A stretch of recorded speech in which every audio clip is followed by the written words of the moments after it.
Good morning, this is Debbie. Debbie Bennett owns the L&K Barber Shop in downtown Bend, and she gets this question a lot. So what's the story? How did it start? What's the story with all those belt buckles? An entire wall full of belt buckles. I think there's 385, 86. She's right, 386. I counted.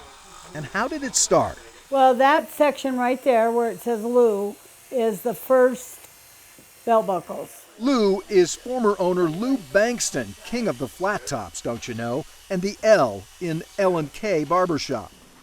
Now, you got to realize that's a lot of years ago. And this is the K, Kathy Bankston, also a career barber. One day in '68, she and Lou closed up their Salem shop and drove to Bend. In the next 2 days, we bought a barbershop and a house. And we were here 30 days later. And so, 55 years ago, the sanitary barbershop in the classic O'Kane building became the L&K. But this is a story about belt buckles, right? And those questions. Where'd you get all those belt buckles? Why do you have all those belt buckles?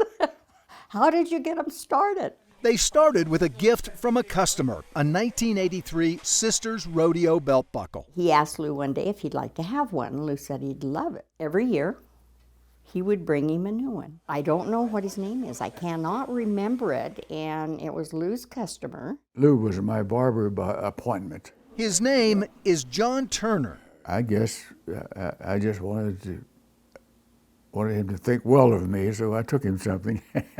Turner, now 98, commissioned and helped design the buckles to sell in the gift shop he and his wife Barbara owned in Sisters, where they still live. That's the first buckle.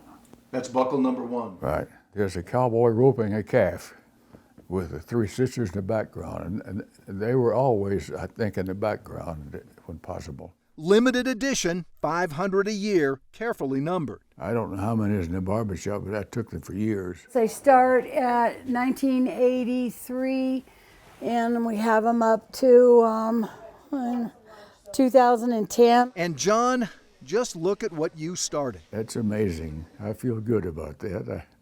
I have to go see that. It made for great conversation, and that, of course, brought in more belt buckles.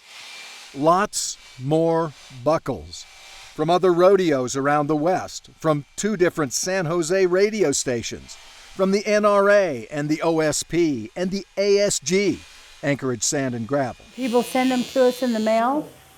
That came here on vacation. They go, oh, I got a belt buckle, I'll send it to you. Buckles featuring working loggers and drinkable loggers, commemorating classic warplanes and classic 3-masted schooners, even a beadwork buckle of what might be a wolf howling at the moon. They go, oh, my grandfather had this one, my grandfather had that one.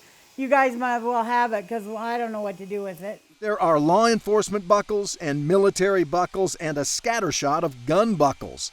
There's a Benny Beaver buckle, but this is the only duck buckle we found. No sign of puddles. Are they still coming in? What's the most recent one you've got? Oh, I don't know. The Secret Service, a chainsaw, ferries, smokes, whatever. And of course, they aren't just chunks of metal, there are people involved. There are stories on that wall.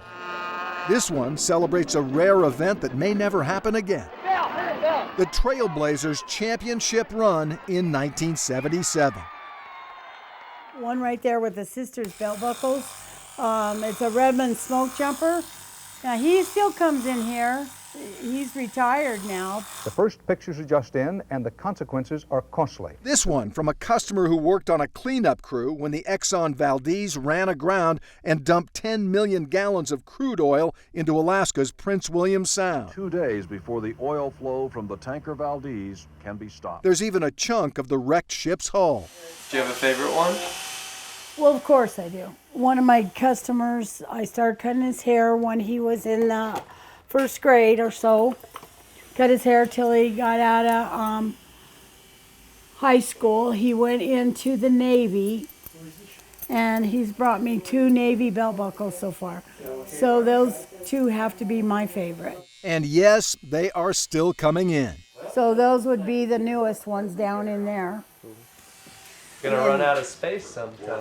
I know, but we can take some stuff out because we got other odds and ends stuff, you know, over there. And there is just a little more wall space at the L&K. Take all those pictures down, make a big long case going right there on the front of the window. So why not redecorate? Why go to all that trouble to keep the buckle tradition alive? Kathy Bankston sums it up nicely. You meet a lot of people in the barbershop, very interesting people, and you kind of treasure all of them.